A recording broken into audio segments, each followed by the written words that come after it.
My name is Kevin Berger, and I am the author of Atheism is Untenable. On this channel, I don't engage in apologetics. Instead, I apply the principles of polemics and skepticism to atheism and the claims made by atheists. This is Justified Nonetheless. Please like, share, subscribe, and turn on those notifications. If atheism is true. If atheism is true. If atheism is true. If atheism is true. If atheism is true. If atheism is true. Can I tell you how much I cringe when I hear apologists utter those words, if atheism is true? It makes my skin crawl, and it is one of the reasons why, contrary to the popular belief among the atheists and other skeptics who enjoy leaving their comments without actually watching my videos for understanding and exercising critical thinking, I myself am not an apologist. I hate the phrase, if atheism is true, because its utterance is virtually guaranteed to shut down a large portion of the audience, and it's nigh impossible to get them back. Atheism isn't a proposition that can be true or false. A proposition is a declarative statement, and atheism is no such statement. Atheism is a single word. So atheism is as much of a proposition as is potato or green. Saying if atheism is true is like saying if capitalism is true or if skepticism is true. Phrases that conflate a worldview or stance with a fact about the world. A more accurate phrasing would be something like, if God doesn't exist, then X. As this keeps the focus on a single proposition rather than a category or response to that proposition. That brings us to the second problem. The term atheism can be used as a placeholder that is representative of a proposition, and in most cases, the proposition in question is, there is no God. Unfortunately, there is no God is a proposition to which most atheists do not explicitly assent. Therefore, when this line of argumentation is utilized in discussion or debate, it leaves the apologist open for an immediate invocation of a burden-shifting or straw man fallacy, and rightfully so.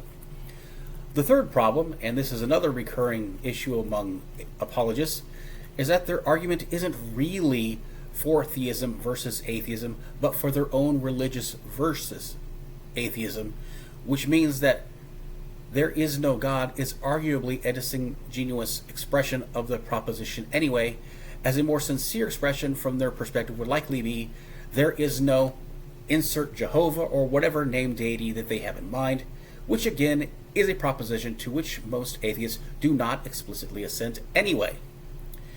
Now, to be fair, within philosophical academia, atheism is defined as the proposition there are no gods. However, words are tools, and unless one argues in favor of prescriptivism, it is absolutely legitimate to stipulate the usage of terms. So when a group stipulates that their usage of the term atheism is to refer to an absence of belief in the existence of any deity, as opposed to the presence of belief in the non-existence of any deity, they are well within their right to do so. That is why when apologists refuse to acknowledge that usage, they are justifiably called out for the aforementioned burden-shifting and straw man fallacies. However, from the other side, one cannot define a difference between the assent to a proposition and the assent to its negation, between not believing a proposition is true and instead believing that it is untrue, between non-belief and disbelief into existence any more than one can define anything else into existence. It either exists or it doesn't. Further, as beliefs manifest as observable and measurable activity within the brain, by pure dint of defining atheism in this way, atheists are necessarily making the implicit assertion that the dissent to a proposition and the assent to its negation manifest indistinguishable brain activity, and it is for that claim that they instead incur a burden of proof instead of for the non-existence of any deity.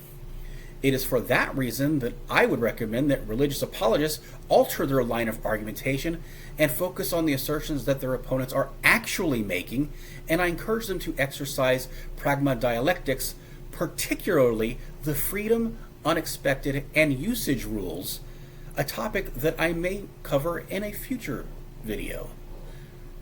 Until next time, even if your beliefs aren't necessarily true, remember, they may just be justified nonetheless.